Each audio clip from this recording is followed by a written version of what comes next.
Now, taking out the old seal, this one is a long way in. Doesn't really matter how you take it out, because obviously we can break this. The most important thing is you don't damage the outer lip of the actual axle, and when you put the new one in, we obviously can't damage that. But this one we can kind of just hack out. And normally the easiest way is just to get a screwdriver in and make a dint, but the problem is I don't know if we can do it on this one. So I don't want to hit the actual casing, I just want to hit the seal. There we go. And just kind of force it out. Like I said, we're not bothered about that one. We need to clean this. Good old brake clean again. Get all the crap out.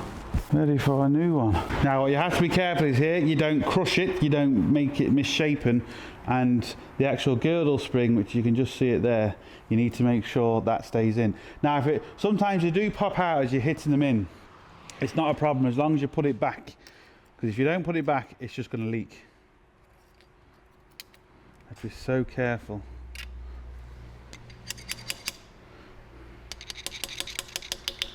Right. Now, the best way of getting this in, just have to be careful. The bigger the better. Something that's going to be kind of big, like a big socket or something along them lines.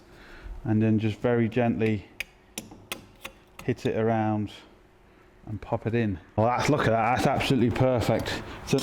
Oh, that's it, drop it. It's an old bearing, and it's just the perfect size. The problem is now, this has come back out, so let's just kind of get this just kind of hold itself like that. Put the bearing in, and then just nice and evenly all the way around.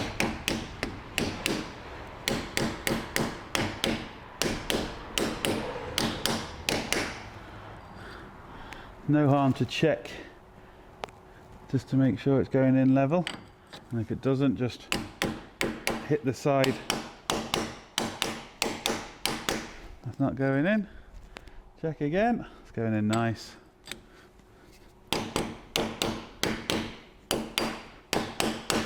That's why it's good whenever you do anything with bearings, always keep them, because it's amazing how much the old ones actually come into use.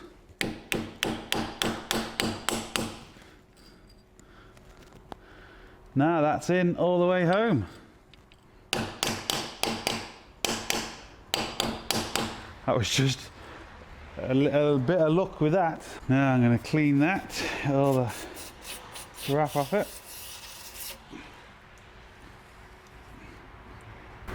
There we go, that's ready for the drive shaft to go in, but we need the other retaining clip, so I can't put the drive shaft in yet, but at least we can strip the brakes, even though the brakes are coming tomorrow as well, but we can get them stripped at least ready for tomorrow. Right, what I really should have done, if I was thinking about it, is I should have done the brakes before I pressed in the bearing, but I didn't.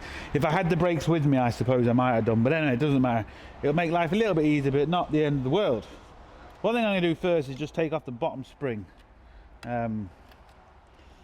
Unclip it from around there. Should loosen it slightly. And we can just unclip the brakes, which should slacken the spring off quite nicely. As you can see, that came off with no pressure at all. And next thing I'm going to do is just take off the two kind of retaining clips that hold on the shoes. They should just slide off quite easy. I say that, but they're not. Hopefully I'm not getting in the way of this. I'm trying to do this so you can see. There's one, and there's two. Take out the pins from the back. Right, hopefully now I should be able to. There we go. The adjuster flew off, but that's not the end of the world. There's our other clip. the adjuster that come off. And if you're unsure, before you want to take everything off, just take a few pictures so you know where everything goes. The other thing you can do is just take off the other side, leave the other side, and then you've got exactly where everything goes. So there's a couple of ways of doing it. But what we need to do is need to clean all this, get all the grease off, get all the oil off. As you can see, it is just absolutely caked in oil. So I'm just going to use some brake cleaner, some rags, clean it. No point in me showing you it because it is very, very simple. But what I will do is take off the cylinder.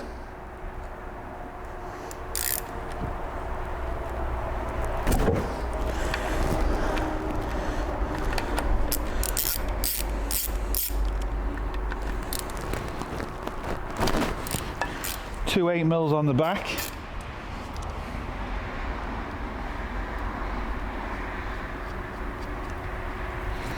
Even if your cylinder's not leaking, still best to change it. Change everything at once, you know you're not going to have a problem down the line.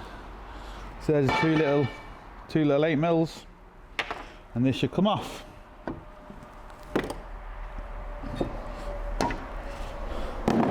There we go. Right, I'm just going to clean all this now. Once I clean it all, we'll put the brakes back on. Well, that'll actually be tomorrow because I don't have the brakes yet. Right, we have all the parts. Here's our new, well, they call it a space bearing, but it essentially is a retaining ring bearing, whatever you want to call it. We have one of them. That's another genuine Toyota part for all the wheel bearing side of things. There's no point in me showing you put this bit on because it's going to be exactly the same way as I put the bearing on. So it's kind of pointless me showing you. And then we have all the new brakes. So obviously the old brakes, the new brake shoes. You can just see how thick the actual liner is.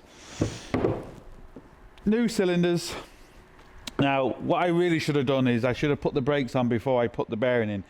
Not really the end of the world because I can't take it out the other side because I'm not doing the bearing the other side. So it's not really the end of the world. But I'm going to have to put the brakes on before I put the cylinders on. It's just going to make fitting them a lot easier.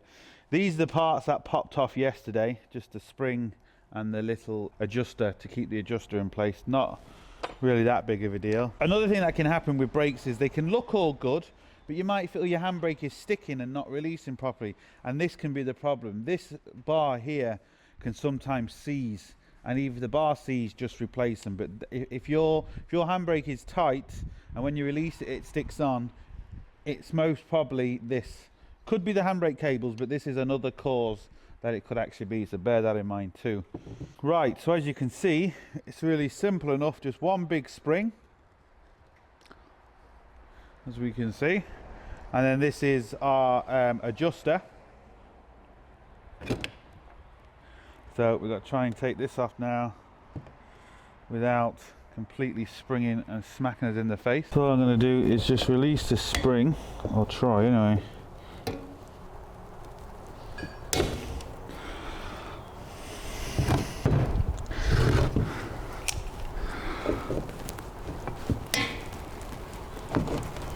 And there we go. Just get covered in gear oil and it absolutely stinks. There's the big spring. There's our adjuster. And now I can take and throw these away. I'm going to leave the adjuster open quite a lot just for the minute, just so it makes it easier for me to slide the cylinder in, and we can always adjust it. We're going to have to adjust it regardless, but we can adjust it once we actually put that back. All we remember we need to do is when we put the adjuster, see if I can get this a little bit easier, when we put this in here like that, we need to slot this over the top so it rests. As you can see, that rests inside, the camera's going to show that rests inside the actual part of the adjuster, because otherwise what this is designed to do is it stops all this spinning and loosening or tightening or doing whatever. So just make sure, as you can see, it's underneath so it actually locks in place properly. Slide the second piece on. That's the easy bit. Now to try and put the spring back on.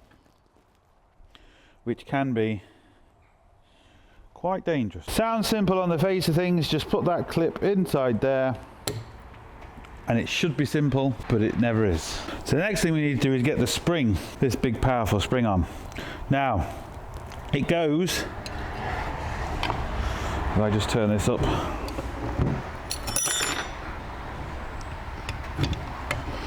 I'm trying to do this and film, it's quite difficult, so this needs to be flat really. I'm going to show you where it goes and I'll put it on, then we'll turn the camera back on. But the easiest thing to do, I think, because as you can see I'm struggling to even keep this up. Right, where this spring goes,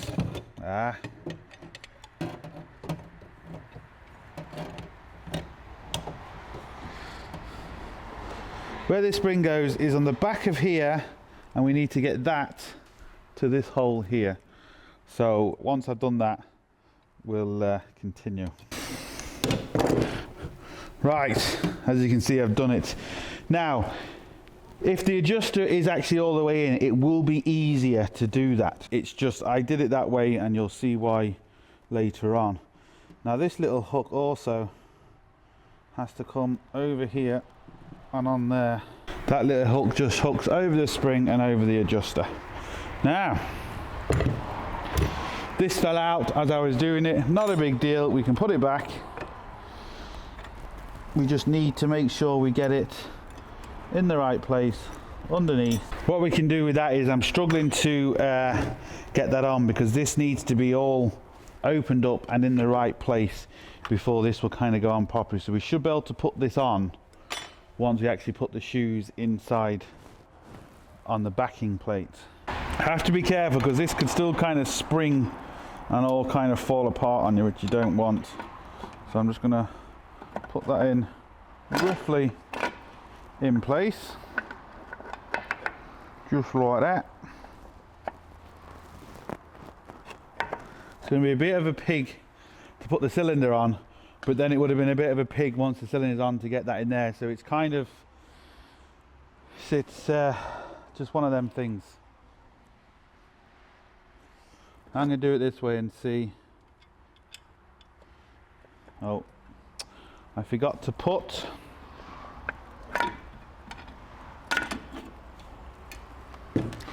need to put some copper grease on these little slide plates here. There's 6 of them. Just like that. Just stops noise and the usual stuff. So now let's put this back on.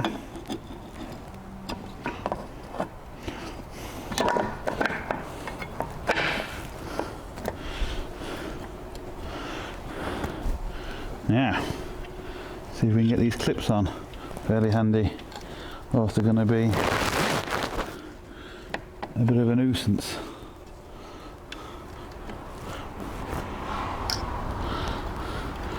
So push down your fingers and slide it on. Sometimes they can go on easy and sometimes you need a bit of help with them.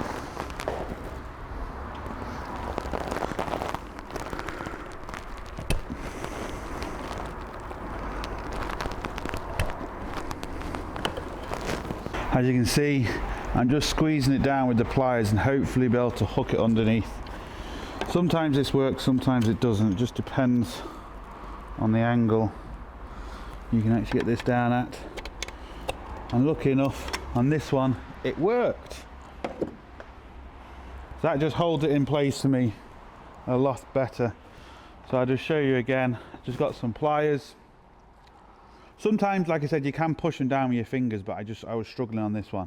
Got some pliers, and as I push down the pliers, you can see that little leg goes down, and then it just hooks underneath and on the pin like that. I'll see if I can do this one again if I don't get in the way with the camera. Put the pin in. Well, I'll try. I don't know if I'm going to get in the way of the camera, but there we go. Simples. And like I said, this is now why I left the adjuster quite wide open. Don't get me wrong, you can close the adjuster down and open it all the way up, but that will take quite long. Now the adjuster's open quite a lot, I should be able to push this cylinder down quite easy. So all I'm going to do is just take out the bung, push the cylinder in my fingers, nice and evenly, and as we can see, it's in. And I think that is going to be easier than trying to fit the spring and everything into the hole here. You can kind of do it whichever way you want, but I think it's just going to be easier doing it that way. So I'm just going to put the two 8mm bolts back on for the cylinder.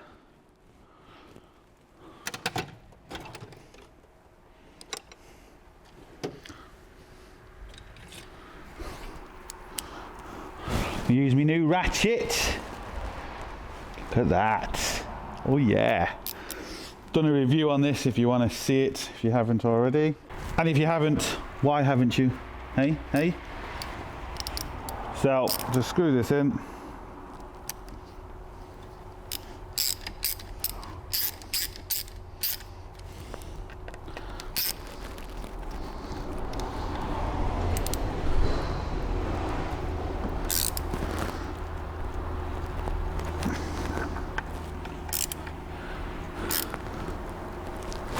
There we go, no dramas. Now I should be able to put this fella in and the spring, and I'm hoping I can do this and I haven't kind of done it wrong. And slide it into the hole. It might be the easiest way to do it. So slide it into the hole of the adjuster and put it down on here. And then what actually holds it in place is the spring. Is this big long spring. It hooks onto its little hole in there, and the spring then, let's do that the other way, hook that into the hole, and the spring should just hook. And this spring's normally not that powerful, so it should be fairly easy, but now I say that, no, there we go. Normally when I say things like that, it goes wrong. And there we go.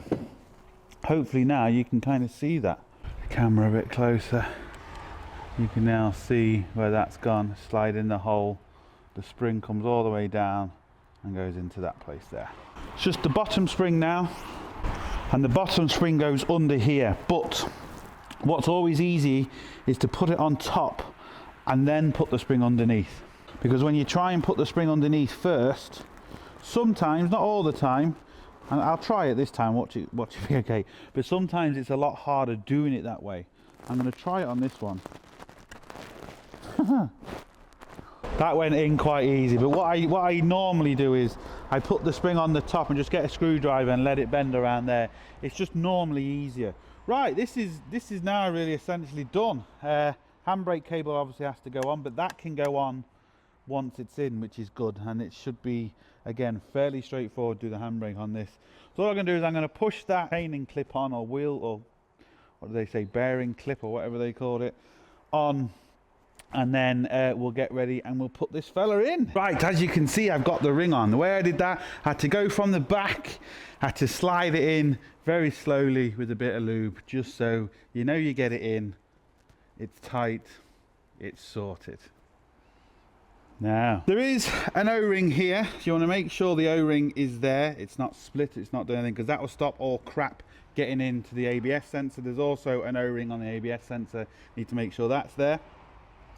All I'm going to do, you might just have to give this a little bit of a wiggle, just to kind of get in. There we go, it's in, just so it locates, and there we go, it's located. As you can see, it slots in really nice and easy. So what I'm going to do now is, there's no point in filming because I can't show you because there's just no room. I'm going to put the 4 bolts back, and I'm just going to put the ABS sensor back in and turn the camera back on, and we'll continue with the rest. Right, so I've tightened the 4 14mm bolts up, and obviously that's all nice and tight. I have put the handbrake cable in, tightened the 2 10mm bolts at the back. I've also tightened the 10mm brake line bolt. I've taken out the bleed nipple as well, because it's always best to take out the bleed nipple because it means you can turn the spanner all the way around, and we can now essentially let it bleed. So what I'm going to do is I'm just going to release our little clamp, and I'm going to let it gravity bleed. So as soon as it starts dripping out, I'll lock it up and we can kind of bleed it properly. This could take 5 minutes, it could take 30 seconds, it just depends. And I put the ABS sensor in as well. So essentially, all we've got left to do is connect the handbrake cable and fit the hub. And then that really is it. It's as simple as that. And then we'll bleed the brakes properly. Done. Now there is, which you're not going to be able to see, but right under here there's a little kind of clip where the handbrake cable needs to go into. So we'll just push that up there. As you can see, that's now in there. What we need to do is push this spring back and allow this little end to go over here. Now that's easier said than done, especially when you're filming, because I tend to need to get in the way to actually pull it off. So I'm going to try, but I've tried this loads of times. I don't think I've ever once actually got it on film. I've got 2 pliers. So I'm going to hold the end with 1 plier and try and force the spring back with the other one. Once I've done that, just wedge the pliers in. Essentially what I'm trying to do is just get a gap for the pliers to go in. So maybe if I try it this way. Now, it's got the pliers in. So now I'm just going to work that. I just knew it.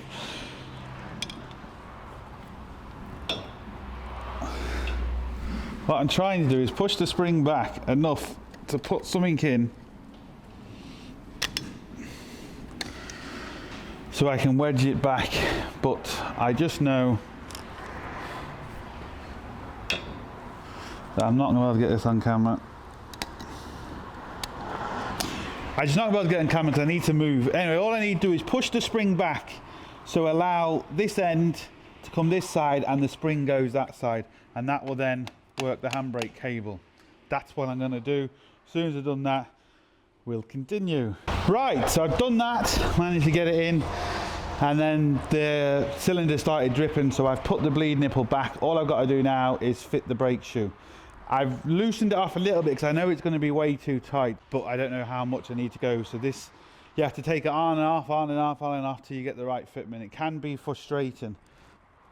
I've cleaned out the inside of the drum because that has to be nice and clean. Can't be any oil on it. As you can see, I still need to go a lot more.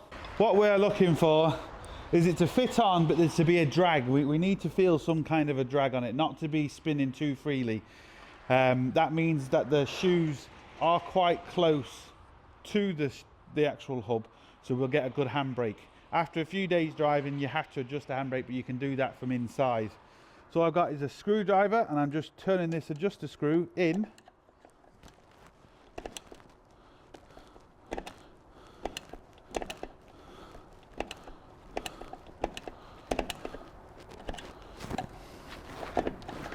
I know you might not be able to see, but once you do it yourself, it will make a lot more sense.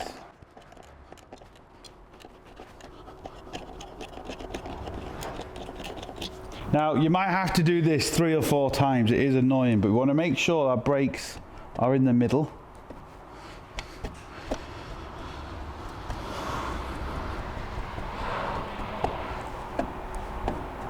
So you are now. Another test fit.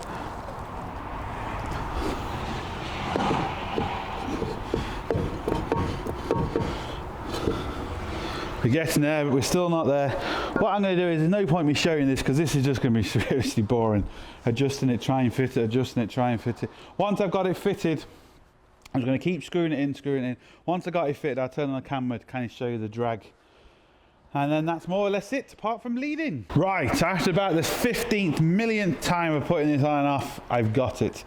It is frustrating. You don't really have to do it this way, but if you leave these two loose, you're going to not have enough adjustment on your handbrake, and it's just going to cause you a problem. Get this as close as you can. It just means your handbrake will be better for a lot longer. Now, it's in, and I can turn it, but there's a bit of a drag on it. It just means the brakes are just about touching. But after a few miles down the road, that'll wear off. As soon as you pull your handbrake, bang, the brakes will be on. What we do have to do, now we didn't have a major leak in the sense of this wasn't leaking for a long time because the guy said there was no signs of any leaks on the floor. We originally were just doing the bearings, we didn't realise there was a leak.